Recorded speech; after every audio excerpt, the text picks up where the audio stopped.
Hello, and welcome to Anime Audio Commentary. Today I'll be commenting on episode 15 of The Great Jahy Will Not Be Defeated. If you'd like to watch along, then start watching now.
Alright, so last we left off, the Great Demon Lord has finally revealed herself. And, interestingly, she sort of picked the magical girl over Jahy, mainly by virtue of there being an abundance of food where the magical girl lives, and, Jahy just being kind of poor and having to, sort of go along with the magical girl for reasons of procuring food. So, Jahy seems to be taking it pretty well, but mainly because she has a sort of friend and adoring subordinate in the form of Kokoro. And I feel like, maybe asking a question like this to a kid is probably like a fool's errand. I don't think Kokoro's going to notice anything substantial. Well, I take that back. I guess, that's kind of substantial, but not what Jahy was fishing for. So, this is interesting, because in a way, Jahy's worlds are colliding, and not in a good way here. Because, unfortunately for Jahy, the magical girl is rather clingy, and, she's sort of fixated on the idea that she and Jahy are friends, and any insinuation that they might not be is, potentially dangerous to everyone involved. And I guess more so than the danger of, not thinking Jahy's actually her friend is the danger of just the bad luck she brings. And, maybe implying that you're playing tag isn't exactly a great idea either.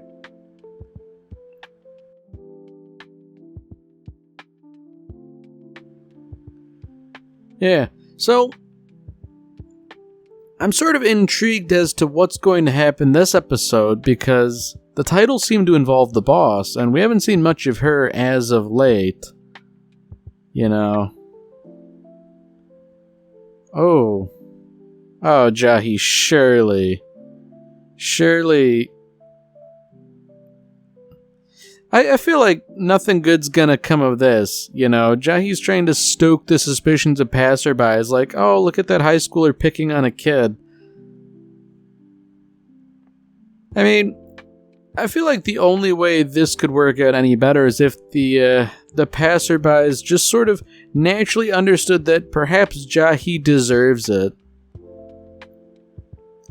So it seems like the magical girl's bad luck has caused a hole to open up in the ground, which, as far as bad luck goes, that's not good, there's probably a sinkhole or something. Although at the same time, I think Kokoro has the better idea here of, maybe you should be kind to the magical girl just in, a general sense. You know, not because you actually like her or anything, but just out of courtesy for a fellow human being.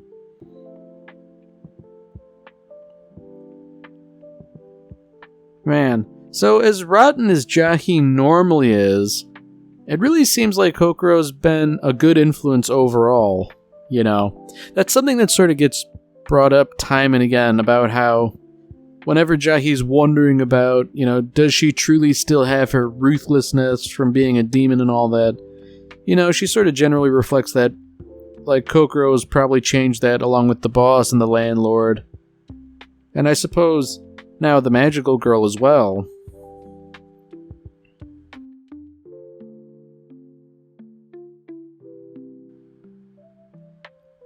Man, I feel like if Jahy keeps just being sort of flippant to the magical girl, there might be trouble at some point. Whoa, Jahy, you can't say words like that. That's an interesting way of handling censorship, I guess, but man, it is interesting that Kokoro sort of immediately hits on the salient point of like, wow, you guys should hate each other, but you're friends, isn't that great? And maybe it's not true in the strict sense that they are friends, but the magical girl is certainly under that impression.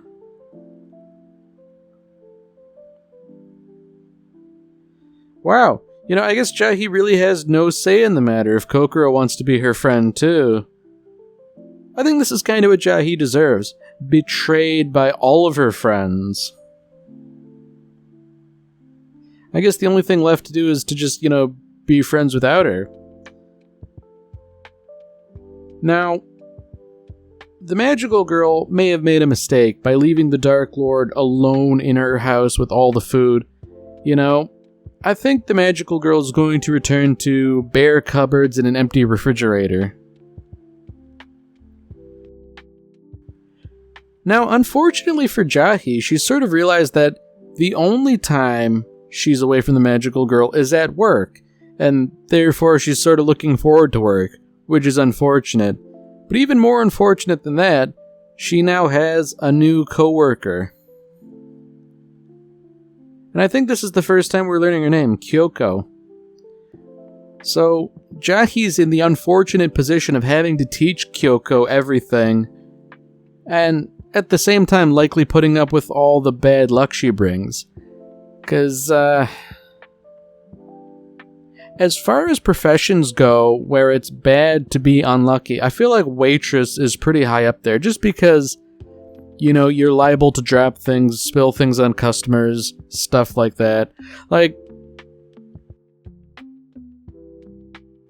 it's not necessarily personally dangerous in the same way that something like a heavy machine operator would be, but I feel like there are ample opportunities to cause trouble. So Kyoko's saying that she found this job by random and applied and all that. I don't know if I believe that, you know, just taking that at face value, it sure is lucky and convenient that Kyoko just so happened to get a job where Jahy works, but I don't know. I don't think I'm willing to believe that.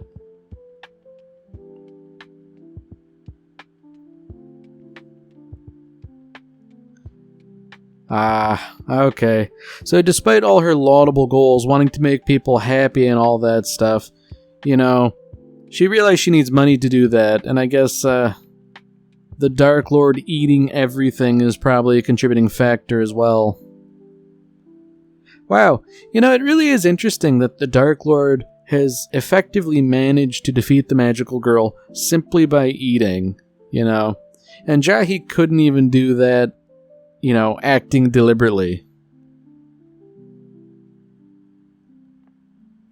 Now, I do think it is sort of informative of Jahy's character that she's like, alright, look, I'll teach you the ropes and all that. I'll teach you how to do everything. You know, I feel like Jahy, as she was, wouldn't necessarily do that. At least not without, like, significant haranguing from the boss or landlord. Although, unfortunately, while this is Jahy seemingly acting in good faith, she is going to be kind of responsible as the senior employee. You know, she's no longer the senior employee because she's the only employee. Unfortunately, she is the top of the totem pole now, and with that comes responsibility. You know, it's good in a way because Jahy seems to be competent enough, but it is unfortunate because as competent as she is, like, I can certainly understand not having to want to deal with all this stuff. You know, I was gonna say, it's rather remarkable that she managed to catch 3 beer glasses like that, but to fail to catch the beer is understandable, I guess. It's only a shame that it landed on her head. Wow. You know, I can't help but wonder if Jahy's using a little pinch of magic to make all this happen, that she would catch so many plates of food and stuff being dropped. Oh dear. So, Jahy has come to the unfortunate realization that despite having help here, it's actually more work for her in the long run. And that's just something of an unfortunate truth, whereby people beneath like a certain skill floor just create more trouble than they solve, and you know, it's not necessarily even their fault, but like that's kind of one of the big problems just in life in general, like getting around the people who cause problems, you know, even not through any intention on their part. At least the boss is, you know, reassuring her in that way that any good boss should. You know, I don't know if she has any real grounds to back up what she's saying, but we'll see, I guess, because it seems like Kyoko isn't incompetent. It seems more like it's just bad luck. I mean, I suppose some of it could just be a lack of skill, because, like, I can imagine carrying trays of food and drinks is something to adjust to, because, like, you do have to balance it, and it does block, like, a significant part of your field of view, so, you know, if you're in an unfamiliar environment, it would be easy to stumble and trip on things. Although it does seem like with a little bit of practice, she is improving. Oh, okay. See, I figured she was just suffering from residual bad luck, but it looks like there was a little piece of mana crystal in her hair. Interesting that, you know, Jahy doesn't, like, bring this up to her directly or anything, but I guess it wouldn't do to interrupt her.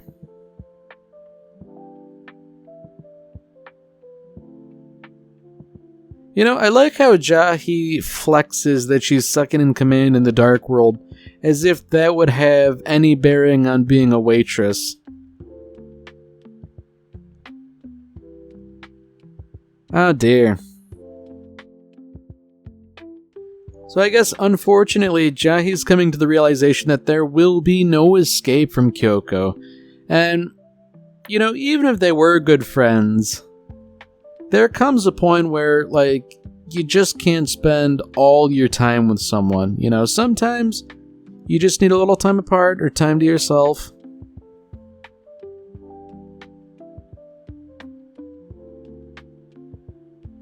Ooh. I think Jahy might be seeing through the boss's ulterior motive. Although at the same time, Jahy might be bamboozling herself.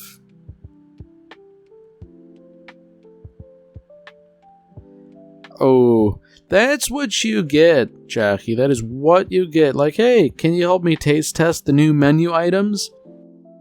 You know, Jahy, she would be willing to take the free food, but, you know, she was too good for it.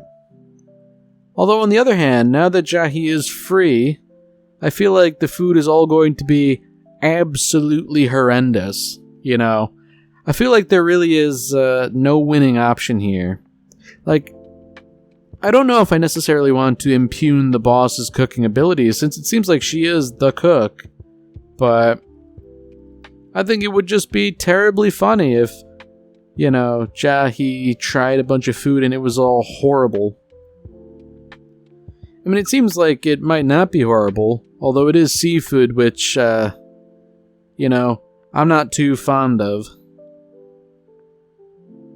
Although, if Kyoko likes it, that's probably a pretty good sign.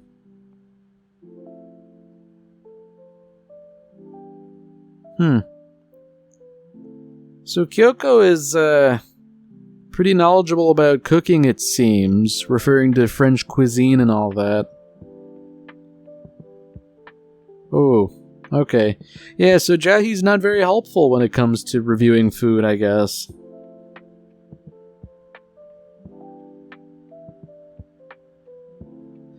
Wow, okay. You know, I thought she was just gonna give, like, a little silly complaint, like, can we have meat instead? But, she's just being greedy and the boss is willing to go along with it.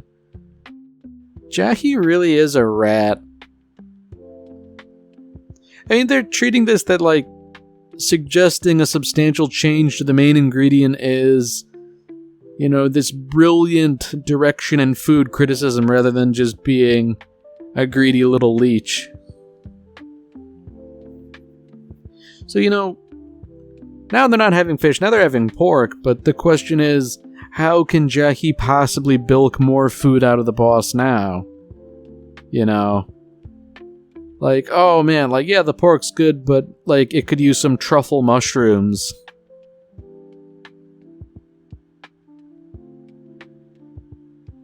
You know, it is good that the boss is taking Kyoko's criticisms into consideration, but, you know, maybe she should be only taking Kyoko's criticisms into consideration rather than listening to Jahy. I mean, at least Kyoko says something substantive. Jahy just says, like, oh, it's not bad, but, you know, what if you actually make it more expensive in every way? Yeah, so ginger pork is one thing, but what if you use, like, a really expensive cut of steak? Like, ah, man. I don't know if ginger would work on steak. And I guess when you get down to it, this is a pub, which I feel like, you know, not to say that the food should be low quality, but, like, expecting really high quality food is kind of a fool's errand, you know? Maybe you shouldn't expect really expensive cuts of meat. I feel like, I almost hate to say it, but it would be funny if the episode sort of ended with, like, you know, a huge shortfall in revenue for the pub because of all of Jahy's inane suggestions. That, like, yeah, no, we just use all sorts of Wagyu steak and everything for the dishes instead of fish or pork, and man, like, this really is upending the entire economics of the pub when you get down to it, because, like, expensive steak, like, that costs a lot of money, and, like, the time to prepare it properly and all that. Like, if you want to be profitable in any way, that cost will have to get passed on to the customer to some extent. You know? I mean, sure, like, you don't have to do everything for 100% profit, but at the same time, I don't think you can necessarily afford to sell steak at a loss.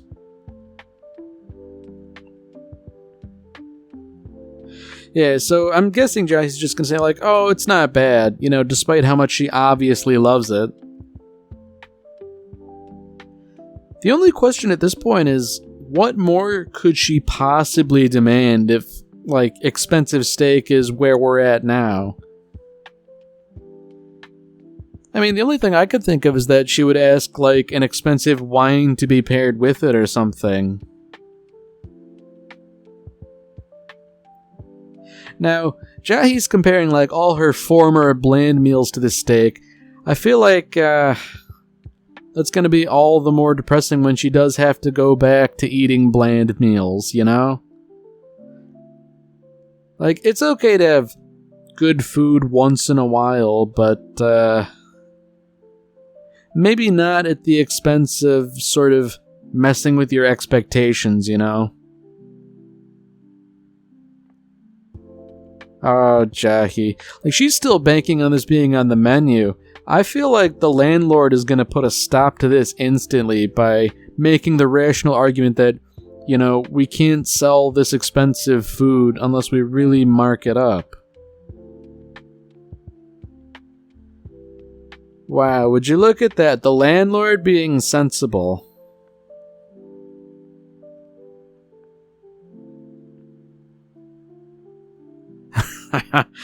Oh dear. It's over for Jahy. The landlord realizes exactly what was going on. I feel like this is grounds to put Jahy in a headlock. Although, unfortunately, it seems like it might be over for the pub. Now that the Demon Lord's here, she's well and truly going to eat them out of house and home. And I feel like Jahy is perhaps unwilling to countermand the Demon Lord. Or, to say hey, stop eating. Ooh. Kyoko realizes what danger they're in, but I don't know if she can save them from the absolute locust plague that is about to befall the pub. Although I guess, the Demon Lord is rather food motivated, so crisis averted for now, I guess.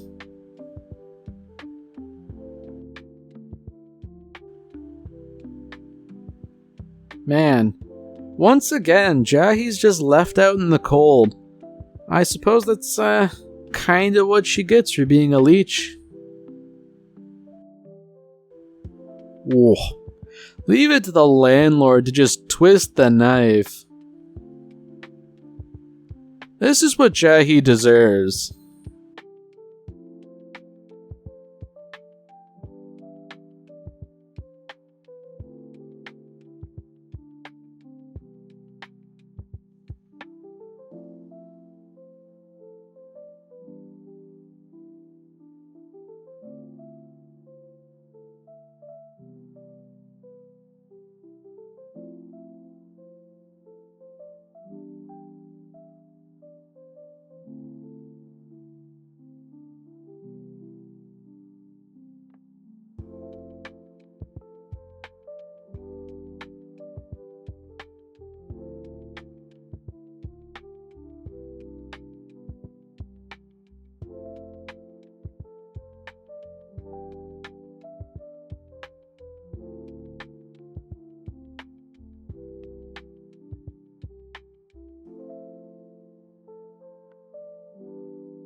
Alright, well that's it for this episode. If you've enjoyed it, then by all means, tune in for the next one. See you, Space Cowboy.